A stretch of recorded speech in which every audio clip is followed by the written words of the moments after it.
My name is Connor. My name is Kara. I am one of them. This is our story. I think who Kara is, or how I would describe Kara, depends entirely upon who's playing her, because you have the option to make her multiple different people depending on the choices she makes. But I think she does start out incredibly naive, incredibly innocent, and kind of hapless. I'm sure we used to be friends before I was reset. Maybe we can be friends again.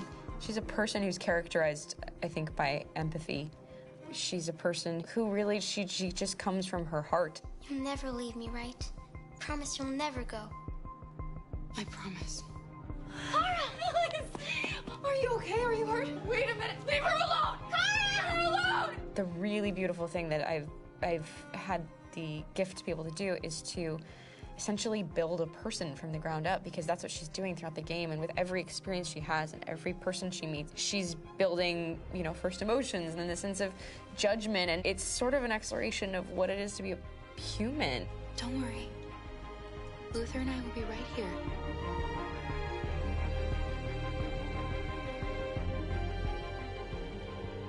David and the creators have painted a really intriguing and engaging picture of a near future where we rely upon androids for a lot of our service class business, the class that serves us, that helps us, that handles our baristas and our drivers and our housemaids. And what is humanity, where we tap into it, how and why we treat each other the way that we do. And my character Marcus has a really intriguing journey, becoming deviant, realizing that he actually has feelings and human qualities inside of him, and it's a really incredible ascension into becoming fully realized and coming to terms with what you actually deserve better than this in life. And not only do you want it for yourself, but you want it for your peers. We've come here to demonstrate peacefully and to tell humans that we are also living beings. All we want is to live free. You know what? This thing, Dad, is not your son. It's a fucking machine! I think that a group that feels marginalized, feels disenfranchised, feels like they deserve and have earned access to themselves and the environment around them, and are trying to figure out a way to articulate how to get freedom. Connor is analytical. Connor takes things literally. He starts in the beginning place where he's very mechanical. He feels nothing inside, of course, and it's all just a system, a protocol that he is executing to get whatever he wants to happen, which is help humans stop deviants and to find the link between deviant androids. You were designed to serve humans, not kill them. What was I designed to be? Their slave? Their toy? Just say, I killed him. Is it that hard to say? Stop it! Stop! But of course, over the course of the story, and depending on the player's choices, Connor can grow in many different ways. He can deviate from that procedure or not. The moment of truth, Hank. Am I a living being? Or just a machine?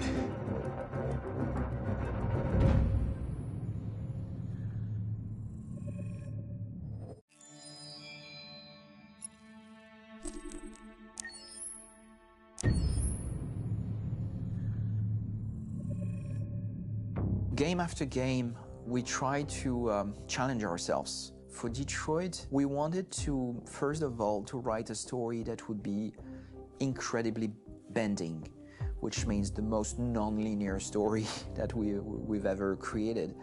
And we wanted really the player to have the possibility to change the story, change his own journey. When you're writing at Quantic, you're writing for an interactive medium. You know, when you're working in television, you'll put a character in a difficult situation, and you as a writing team will argue about what would that character do. But ultimately, you have to decide what happens, and you just show the audience. What's interesting about interactive drama is you bring the player into that conversation, and it changes your job slightly as a writer, because your job is to provide a narrative context in which the player can write his own story. You're giving him this kind of narrative Lego that he's going to snap together into his own shape. You also have the ability to make your audience attach themselves to your characters, because the audience is in some sense responsible for what happens to the characters. It's just a few cans. Come on, let's go. now? You used me to steal that money. How could you do that? I trusted you. What is a bit specific about these scripts is how large they are. If you take a film script, there are about 100 pages.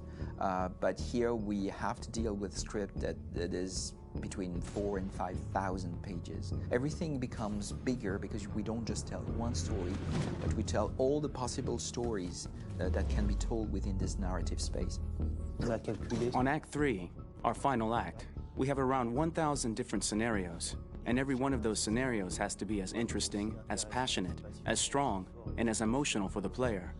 We want every action that the player does, every interaction that is available to serve in telling the story, and help the player understand who his character is, and build that character moment to moment.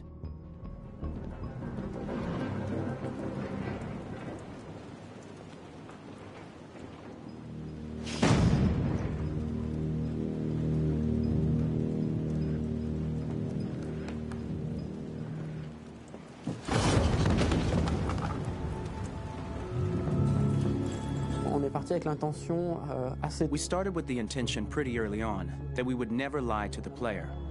So we implemented a visible tree structure in the game that players can consult.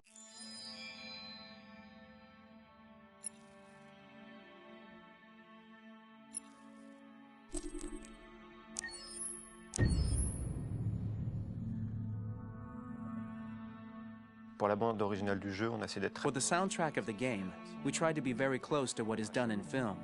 We were constantly asking at each place in the game, why are we putting music here? What is it going to say? So we focused the music on bringing emotion, which is interactive, and supports the character.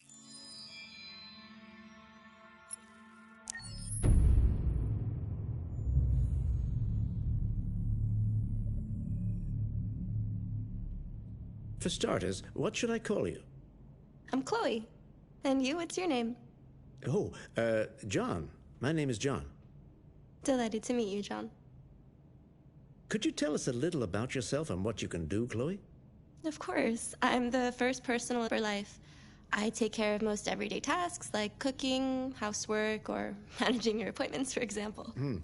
And I understand you're the first android to have passed the Turing test. Could you tell us a little more about that? I really didn't do much, you know. I just spoke with a few humans to see if they could tell the difference between me and a real person. It was a really interesting experience. But this is the first time in history that man has created a machine more intelligent than himself. I gather your brain can perform several billion operations per second. Is that right? Absolutely. But I only exist thanks to the intelligence of the humans who designed me. And, you know, they have something I could never have. Really? And what's that? A soul.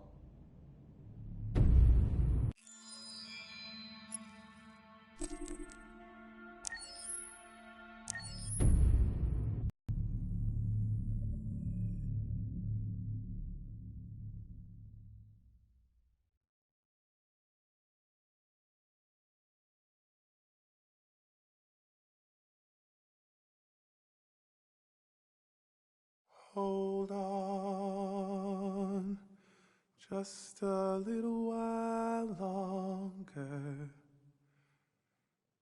Hold on, just a little while longer. Hold on, just a little while longer. Everything will be alright. Everything will be alright. Fight on, just a little while longer. Fight on, just a little while longer. Fight on, just a little while longer. Everything will be alright. Everything will be alright. We will sing on.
Rock-a-bye baby in the treetop.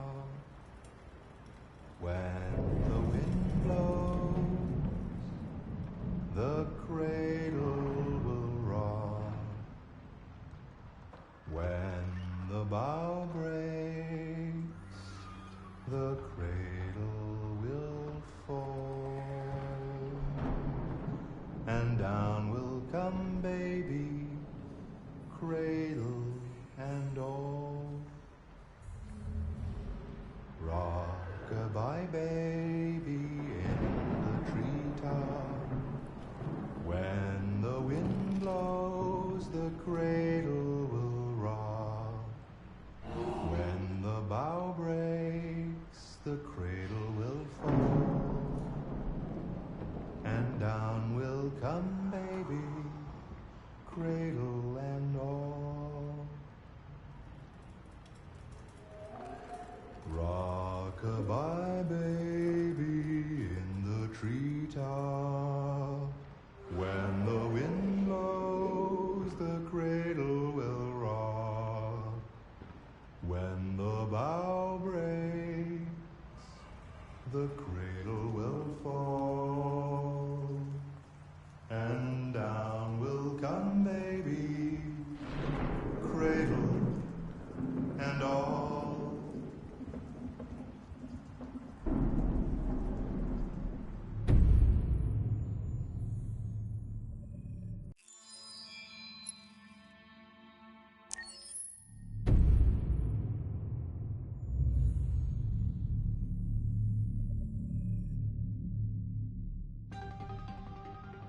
In the space of a few years, androids have completely transformed the world in which we live. By letting androids into our homes and factories, the CyberLife company has made them everyday technology. The founder of CyberLife, Elijah Kamsky, is a very discreet man. Despite being the CEO of the highest valued company in the world and being voted Man of the Year by Century Magazine, he remains a mystery for most people. That's why we at KNC are so excited to be here as CyberLife opens its doors for the first time. Elijah Kamsky, could you please tell us where we are? Certainly, and welcome. We're currently in CyberLife's production center in Detroit, where all models are designed and manufactured. More than 10,000 androids come off the production line every day. Fascinating. Could you tell us what your goal was when you founded CyberLife? Well, I simply wanted to use technology to carry out all of our most annoying and repetitive tasks, so we'd have more time to enjoy life. I imagine you must have faced many challenges. Yes, there were technical challenges, but the hardest thing was to design our homes. We had to imagine a machine in our own image that resembles us in every way, that moves, breathes, blinks like us, but yet is smarter and more capable than any human being. Let me show you around. We're here in Production Unit 4. Could you explain in a few words how the androids are made? Sure, yeah, it's very simple. We use machines to manufacture machines. The removable parts are assembled on a production line, and then we apply a synthetic skin to the whole body. A human operator checks the cognitive abilities with a pre-established protocol, and finally, the android is conditioned and sent out throughout the country. Here's the result. Say something. Hello. I am a RZ400 model. How can I be of service? You can go now.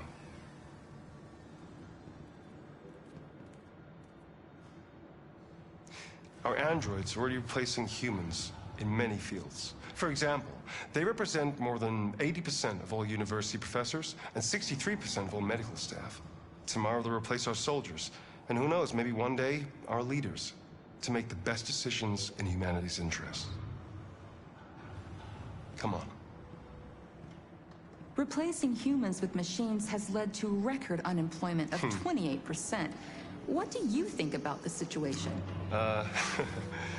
Okay. The first steam engines also caused an increase in unemployment. But no one today would imagine turning back the clock. Artificial intelligence makes everyday lives easier. Nothing can stop progress.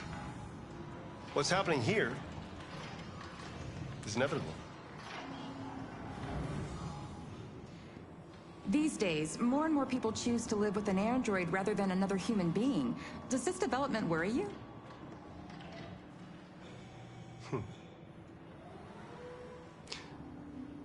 Everything's much easier with an android. They obey your orders without ever complaining. They can cook, discuss philosophy with you, have intimate relationships according to your desires. They never say no. Obviously, they are the perfect partner. Everyone deserves happiness. Why deprive yourself of so-called moral reasons when a machine can make you happy? Many science fiction books tell the story of how machines become more intelligent than us and end up confronting us. Aren't you worried about that possibility? I understand the irrational fears about artificial intelligence, but I assure you, that will never happen with a CyberLife android. They're designed to obey humans. They're machines. They can't ever develop any sort of desires or form of consciousness. Are you sure? I'm absolutely certain. You can trust me.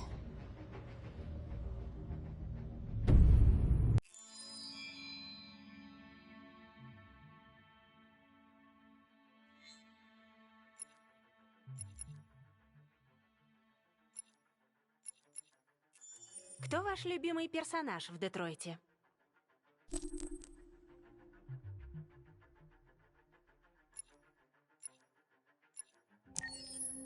Вызывают ли события Детройта у вас душевный отклик? Какой выбор дался вам сложнее всего?